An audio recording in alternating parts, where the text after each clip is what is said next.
खुश आमदेद नाजरीन। मशरक़ वस्ती की जंग से पाकिस्तान की मईशत भी बुरी तरह मुतासर हो रही है और इस हवाले से हुकूमत वक्त ने कुछ इकदाम तो किए हैं, लेकिन वो कितने मौसर हैं, कितने कारगर हैं।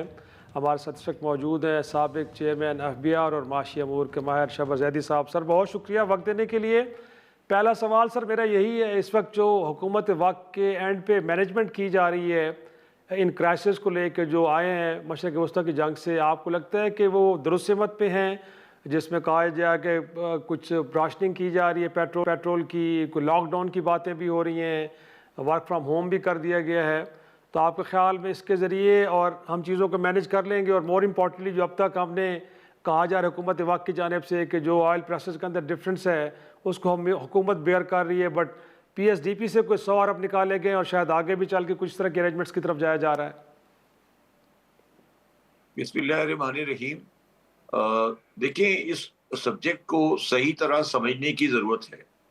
जहाँ तक पेट्रोलियम जी। प्राइसेस का सवाल है, इंटरनेशनल प्राइसेस क्योंकि बढ़ रही हैं और वो बोझ गवर्नमेंट के फिस्कल अकाउंट में जगह नहीं है, जिसकी वजह से वो बोझ ट्रांसफ़र हो रहा है लोगों में, और उसकी वजह से मईशत में परेशानी आ रही है, और वो परेशानी जेन्युइन परेशानी है।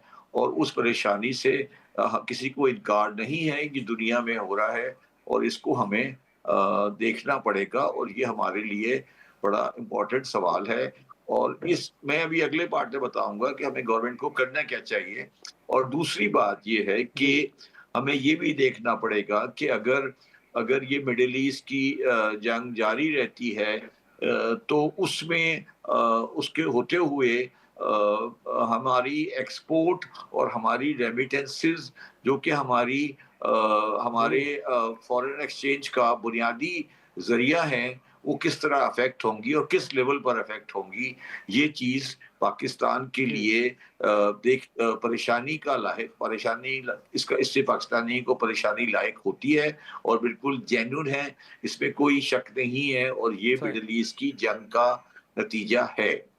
मगर मैं एक बात जो सही। बार-बार कहता हूँ और जो पाकिस्तानी लोग को समझ नहीं आ रही है, कि इस जंग ने पाकिस्तान के लिए बहुत बड़ी अपॉर्च्युनिटी क्रिएट कर दी है। और मैं वो अपॉर्च्युनिटी हम्म। आपको बताता हूँ, और उसका थोड़ा-सा अक्स मुझे नज़र आया है आज ही गवर्नमेंट ने जो किया है। देखिए, ये जो मिडल ईस्ट जी। में ख़ास तौर पे दुबई में जो एक आर्टिफ़िशियल बैलून मार्केट बनी हुई थी फॉरेन एसेट्स की, वो फॉरेन एसेट की मार्केट वहाँ पे ख़त्म हो गई है, और अगर ख़त्म नहीं हुई है, हम्म। तो ख़त्म होने जा रही है, नई इन्वेस्टमेंट वहाँ नहीं आ सकती। और गवर्नमेंट ने उसको देखते हुए हम्म। रियल एस्टेट के अंदर कंसेशन देकर पाकिस्तान में इनफ्लो ऑफ डॉलर को एक्सपेक्ट करना है। और वो तकरीबन उन्होंने आज फिगर वो मुझे देख रहा था, वो तकरीबन 20 बिलियन की फिगर है। दूसरी बात ये है कि ओह। इस पूरे खित्ते में पाकिस्तान की पोर्ट्स कराची और ग्वादर इस पूरे खित्ते से सबसे करीब तरीन पोर्टें हैं।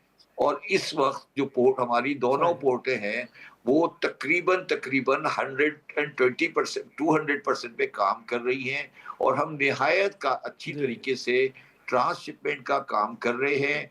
और उस ट्रांसशिपमेंट में हम हम्म। उनसे रीजनेबल फीस कलेक्ट कर रहे हैं।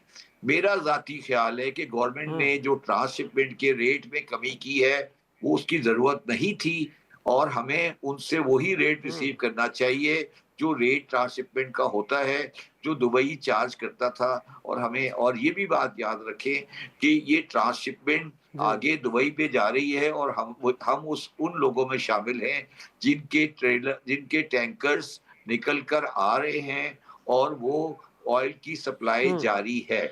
दूसरी पोजीशन ये है। तीसरी ओह। पोजीशन ये है कि अब जो हालात जिस तरफ जा रहे हैं, उसमें हूती की वजह की तरफ से बाबुल मंदब भी बंद होने जा रहा है। तो उस बाबुल ओह। मंदब के बंद सही। होने जाने का अगर पोजीशन आती है, तो ट्रांसशिपमेंट की पोजीशन कराची पोर्ट की निहायत इंपॉर्टेंट हो जाती है, कि वो फिर बात सिर्फ हम्म। मिडल ईस्ट की नहीं रह जाएगी, बल्कि वो यूरोप की तरफ चली जाएगी, और वो बात आगे जानी है। ओह। और आखिरी बात जो मैं बार बार कहता हूं और लोगों को बात समझ नहीं आ रही कि हमें जल्द अज जल्द इस एग्रीमेंट जी जो हमारा सऊदी अरब के साथ डिफेंस एग्रीमेंट है उसकी फाइनेंशियल साइड सेटल कर कर उनसे रीजनेबल अमाउंट एग्री कर कर उससे पाकिस्तान के जो सऊदी अरब और अमेरिका के लोन्स हैं उसको एडजस्ट करना है कि हम फिर आईएमएफ की मुसीबत से छुटकारा मिले हमें। लेकिन शाहबाज साहब, एक तो जो मेरा बुनियादी सवाल था कि इस वक्त जो एट होम जो अरेंजमेंट्स हैं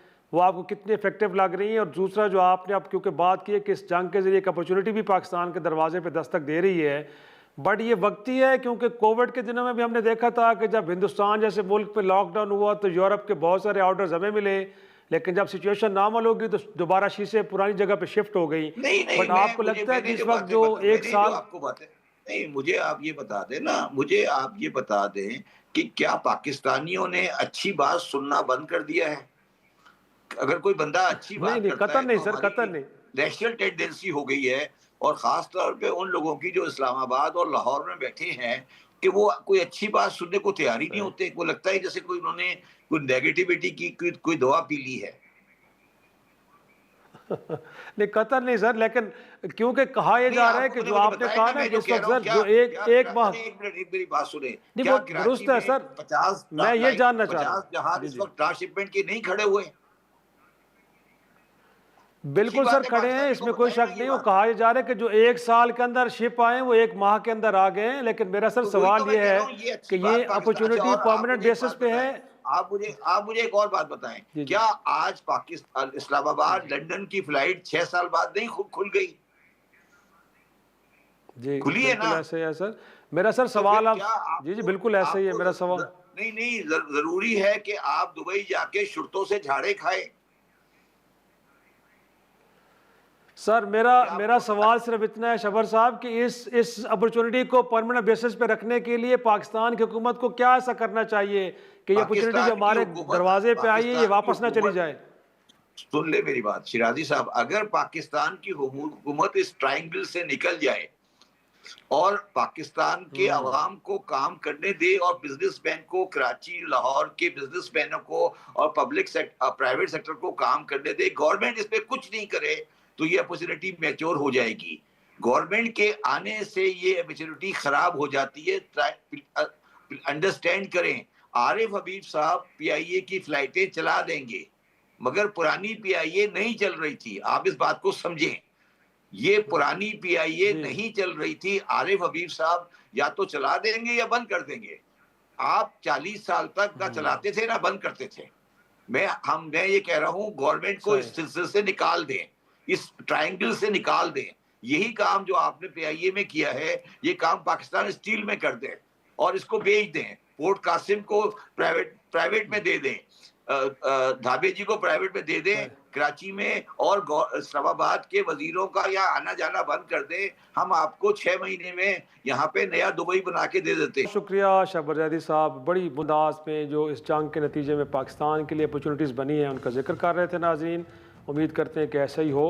एक छोटा सा ब्रेक, और ब्रेक के बाद कुछ जिक्र करेंगे भारत का। गोया कि पाकिस्तान इस जंग के शोलों को बुझाने के लिए जो सफारतकारी कर रहे हैं उसको लेके भारत के अंदर बड़ी खिलबली मची है, बड़ी परेशानी है, बड़े डेरोगेटरी किस्म के रिमार्क्स भी आ रहे हैं। लेकिन ख़ुद अब मोदी सरकार को घर में भी बुरी तनकीद का सामना है। तो इस पर रोशनी डालेंगे एक छोटी सी ब्रेक के बाद।